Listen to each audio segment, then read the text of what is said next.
is important. Many of them will say that what is this all about? Why are we talking about that? But unless there is an ambience of cleanliness in the country, no one will come here for investment, will not be able to propagate. Whether it is digital India, where we would like to reach out to every nook and corner, not just in cities, but at the grassroots level, at the rural areas also, they must have opportunities to blossom. And that's why digital India is important. We also talked about what is known as Make in India, so that we start doing manufacturing. We were one of the best IT companies of the world here in India. We are called IT superpower, but also we should have superpower in manufacturing. China has moved ahead, why not India? And therefore Make in India is also important. Skilling is also important. Those who have got education or those who do not have formal education beyond class 8, 10, they should be all skilled so that our skilled manpower is available for Make in India. And last but not the least, we are talking about Startup India, which was pronounced in the last Independence Day speech by the Honorable Prime Minister, followed by that Government of India's policy of startup came up in January 2016. Now it is a year which has passed. What is significant and important is AICTE took threads from that and said technical education is a very important component to prosper so that the startup ecosystem in the country can develop. And that's why we decided to have a startup policy of AICTE. And who better than the Vice Chancellor of Gujarat Technical University, Professor Akshay Agarwal, who had already started a startup policy for the university to take up this task of formulating the policy, along with members like Sri Sanjay Inamdar. There were people from Entrepreneurship Development of India, bankers who will be able to support this. And we came out with this policy by about July, August. And when we requested the Honorable President of India, Sri Pranab Mukherjee ji, that this should be launched by the Honorable President, without even a flash of batting the eyelids, he accepted this. And on the November 16th, during the conference of all the IITs and central universities, which is held annually in the Rashtrapati Bhavan, Honorable President launched this policy from the portals of Rashtrapati Bhavan. It's a very significant step. Honorable President of the country thinking about having a student startup policy of AICTE to be launched from Rashtrapati Bhavan is no small means business. That means the entire country, whether it is the government, whether it is Prime Minister or the President, everyone in one go are saying that India needs to be entrepreneurial. That is the message which comes out from this. Now what is this all about, startup policy? We are going to have different sessions later in the day and we will certainly be discussing this. But a couple of important points which we should remember at this occasion is, there have been always NASSCOM, CII talking about unemployability of our graduates. This is number one. We always keep saying that our graduates are not up to the mark, only 35%, 40% are employable, as though rest of them are not so good. So there is a big responsibility on the part of the academic institutions to come out and see that they become, first thing is employable. What are the gaps that exist and how do we fill them? But saying this is one part of it, but if you look at the number of jobs that are being created by large-scale industries, whether it is in the public sector or in the private sector, whether it is manufacturing industry like automobiles, steel, or it is the IT industry like Infosys, TCS and Wipro, the number of jobs being created have been decreasing. Let us remember that they are decreasing. And more Internet of Things, automation, robotics, when it is coming in place, many jobs are going to be laid off, and therefore do not expect that there would be jobs created by large industries or the government in the future. And the thing which is a very, very important aspect is, out of 1.25 billion population of our country, we say that about 50% of them are below 25 years and about 65% below 35 years. All of them, their hands are to be fed with jobs, and only then they will get some income and they will be living their livelihood. And therefore, if there are no big industries coming forward to create jobs, the existing ones are also not able to produce new jobs. In fact, they will be laying off.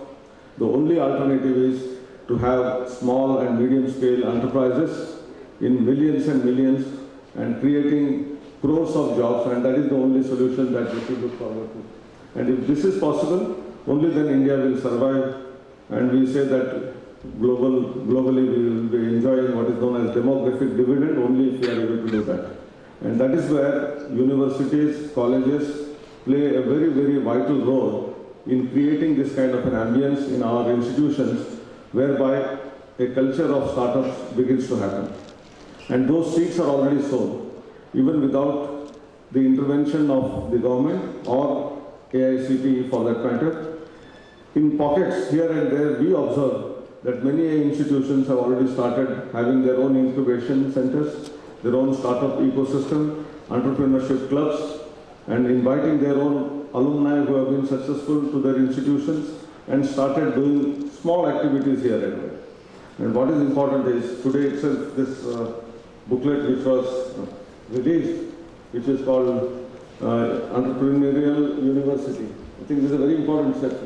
So Raja Raman should be complimented for this, because unless our universities, our colleges, our institutions thrive in entrepreneurial activity, nothing is going to happen. And that is what is going to come up from out of this startup policy. And many a times there are policies which are excellent in paper. And when it comes to implementation, there is a very big gap between the policy and the actual implementation. And that is where we want to make a difference. We are not going to support with money or anything in a big manner, but we would like to conduct not only seminars like this or workshops, hands-on training, mentoring, and make it happen. Even take the institutions where excellent things are happening, we must go and visit them. So if there are 10 universities in Tamil Nadu or 10 colleges where excellent entrepreneurial ambience exists, other colleges must spend a week or so in those institutions and understand what are those small mini nuances and how do we implement them in our own institutions. And by learning from others, having our own strategic plan, vision and mission, I'm sure that every institution in this country should become entrepreneurial college or entrepreneurial university. And that is the only solution to solve the problems of this country. And if this is to happen, all the principals who have come here not only should understand what is this policy all about, but how do I implement it in my college? I think this is very important and significant. There are a large number of students, and students have many a times out-of-the-box ideas which are better than that of the elders like us. So please involve them. Take their ideas into confidence. Have brainstorming sessions in your respective institutions after you go back from here. I'm sure within a period of about a couple of months, you can come out with a vision statement of your own institution, which is different from maybe an IIT Chennai, which is having a research park, but you will have your own innovation park, you will have your own innovation lab, you will have your own entrepreneurship cell, you will have your own incubation center, and I'm sure in the years to come, the vision of AICTE, which is that out of these 10,000 institutions which are under its umbrella, at least 1/10 of them, that is 1,000 of them, should become entrepreneurial and create at least 10 startups a year, so that in 10 years we will have 100,000 startups, and each one of them, if they generate minimum 10 jobs, I'm saying million jobs are created. And I'm sure when this becomes a chain reaction, it is not 1 million jobs, there will be 10 million jobs, 100 million jobs created right from the portals of the educational institutions themselves. And that being the vision of AICTE, I appeal to all the principals, directors, faculty members who have come here, please embed that into your blood. It should become my own policy rather than AICTE's policy. As long as it is AICTE's policy, it will never implement. Everyone should feel that it is my policy and I will implement in my institution. I am sure that no one is required. It will propel by itself. With these few words, once again I thank Anna University, Center for Entrepreneurship Development, and all the dignitaries who are here. They will all guide us through today. And not only speeches of all of us, but what is important is I wish all of you will participate, give your ideas, ask questions, and let us deliberate, brainstorm here and take that message home to our own respective universities and make the country proud. Thank you very much.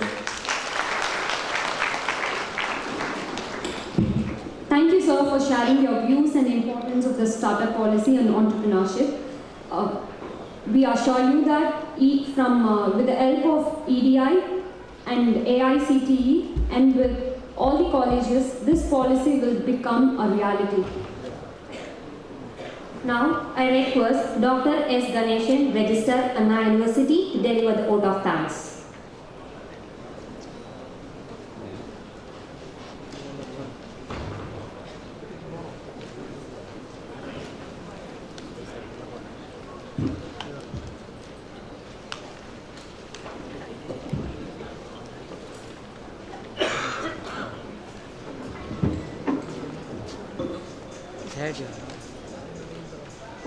Honorable Minister for Higher Education, Government of Tamil Nadu, most respected Professor Anil, D. Sagasbude, Chairman AICTE,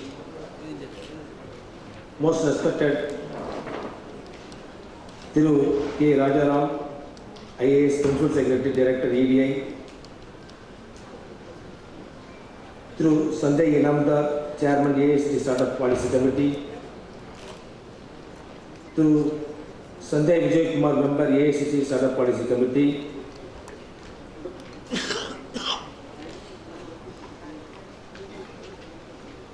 deans of the various campuses, center directors, additional directors, deputy directors, controller of examination, coordinators of the centers, Dr. Ravi Kumar, director, Entrepreneur Development Center, chairpersons from various affiliated colleges, principals from various affiliated colleges, academicians, administrators, my dear faculty members, heads of the departments, faculty chairpersons, press and media, dear participants and my dear student friends. Good morning, one and all. I am very happy to be here and delivering vote of thanks in the AICTE Startup Policy 2016 dissemination workshop organized jointly by EDI, Government of Tamil Nadu and Anna University under the guardianship of through K. Rajaraman IAS and our beloved friend Director G. Ravi Kumar and his team. Before delivering my welcome address, I would like to submit to our Honorable Chief Guest and AICTE Chairman. Anna University is one of the prime technological universities in the state of Tamil Nadu, and it has been recognized by various central government organizations, and I would like to inform that with the help of all the faculty members from Anna University and also significant contributions from various affiliated colleges, Anna University has been recognized by the UGC as University with the Potential of Excellence for this year. And probably this is the third state university, but I am happy to inform because UGC has received 112 applications for considering their university for University with the Potential of Excellence,